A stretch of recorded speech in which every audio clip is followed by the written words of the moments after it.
guys, Happy New Year. So today, being a Southern girl, we have to have black-eyed peas, and the kids are not huge fans, so I decided to make black-eyed pea sausage.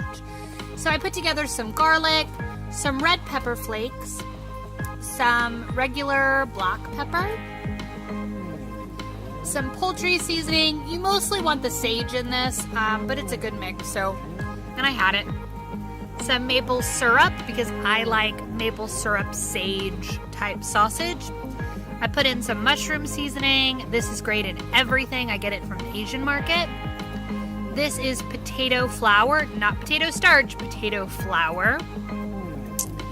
A little bit of Himalayan pink sea salt. Any salt will do, of course. Black-eyed peas, and I just used the canned version, which is totally fine. And then some mushroom. I ended up actually only using one. Now this is one of those recipes, I just kind of eyeballed it, so I apologize if there's not a lot of measurements. I put some red pepper, a lot of red pepper, so it was fairly spicy. I did a couple cracks of black pepper in here. One thing I was really happy about with the sausage is it was really well seasoned, so it was very flavorful, which it could have gone the other way, so I was really happy about that. I was pretty generous with the poultry seasoning, so I put quite a bit of that. And then some mushroom seasoning. This just gives it that umami type of flavor, and it's really good. It doesn't have any MSG or anything. It's just mushroom and maybe a little salt, but I use it in a ton of stuff. And then a generous sprinkle of salt.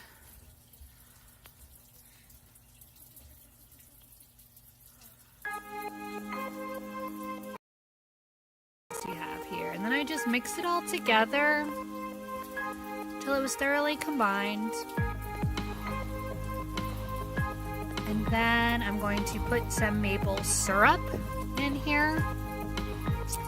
And I'm using this spoon. It's about a tablespoon is what it ends up being, maybe a tiny bit more. So just kind of eyeball it. When you mix it all up, it turned into a paste. So you just want it to be well incorporated and, pretty good ratio. You could always add some more, but you didn't want it to be too wet. So just have to kind of go with your gut here. There we go. There's my little sage mapley paste. And now I'm just opening up my black-eyed peas. Off camera here, but I'm just opening up the can. And the thing with this is that you're going to want to keep the liquid in the can. So if you see here, I'm putting in all the liquid. I'm not draining anything. Usually it's kind of you drain it first, but this is going to be the liquid in your recipe. Now, it'll vary by brand, so it could be too much liquid, and we'll talk about that in a second. Alright, so we've got all of our seasoning and our black-eyed peas with the liquid in a bowl here. And we're going to measure out some potato flour. So you're going to want half a cup of potato flour. And now potato flour, not potato starch. They are different, so make sure you get the right one. And you're going to just kind of sprinkle it over it. If you find that it's too wet and it's not coming together, you can always add a little bit more because the can might have a little more moisture than other brands. Okay, so now it's time to dice up our garlic and our mushrooms. So I always buy the pre-peeled garlic because I'm lazy like that. And all you have to do then is dice it up.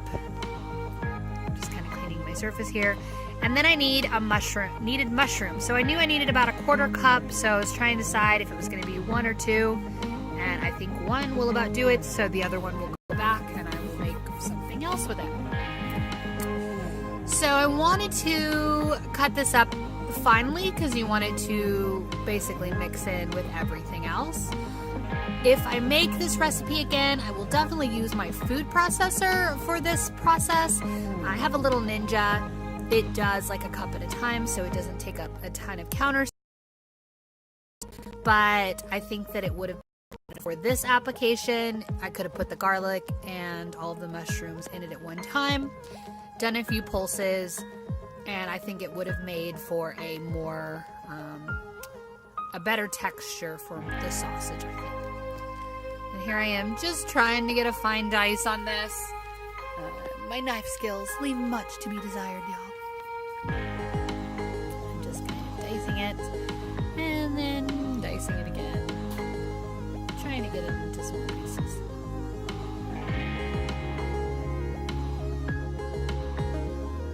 No, Julia Childs. And I think I'm almost done with this. I think I decided that it's pretty good, or I wasn't going to get it any smaller than that. I'm just going to dump it in with everything else.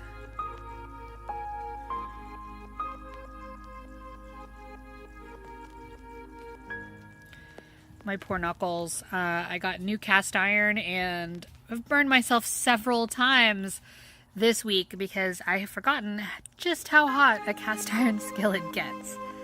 So I've got some war wounds there from cooking this week. And now I'm going to cut up my garlic. Now I like to leave it in big chunks sometimes because you get the little bite of spicy and I enjoy it. The kids would prefer to make the garlic disappear. The flavor is fine, but they don't want to disappear. So again, I would put it all in the Ninja food processor so that it was well incorporated and diced up really small. Trying to make them small.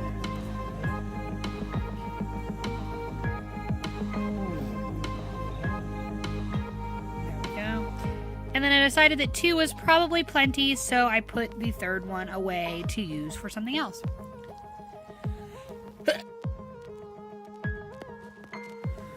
Okay, so then I just basically got a fork and tried to mash the beans as much as I could to make this into patties. And it took a little bit of work on my part. Again, I think the food processor would make this go a little bit easier.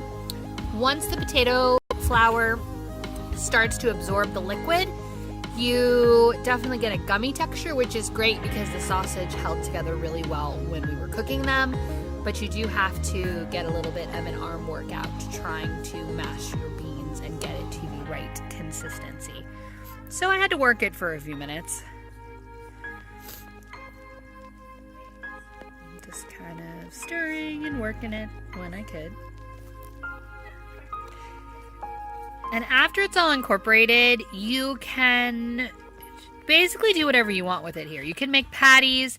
You can make little sausage links if you wanted to.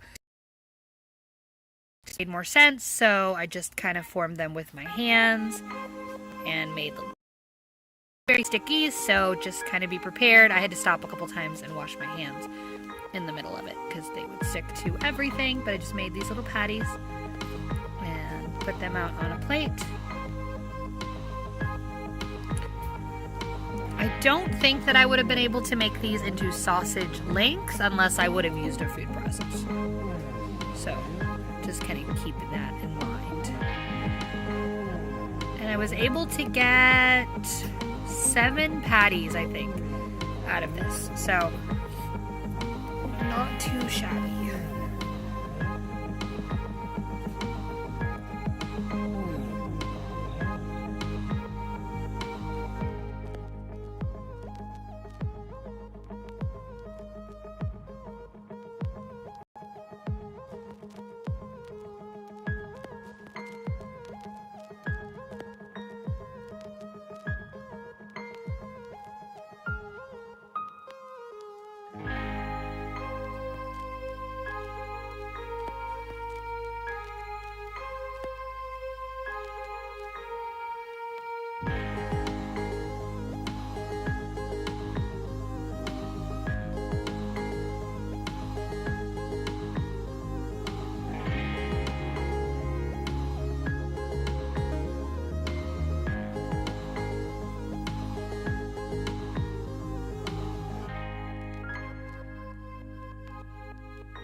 And then I heated up the frying pan and started cooking them in my cast iron skillet.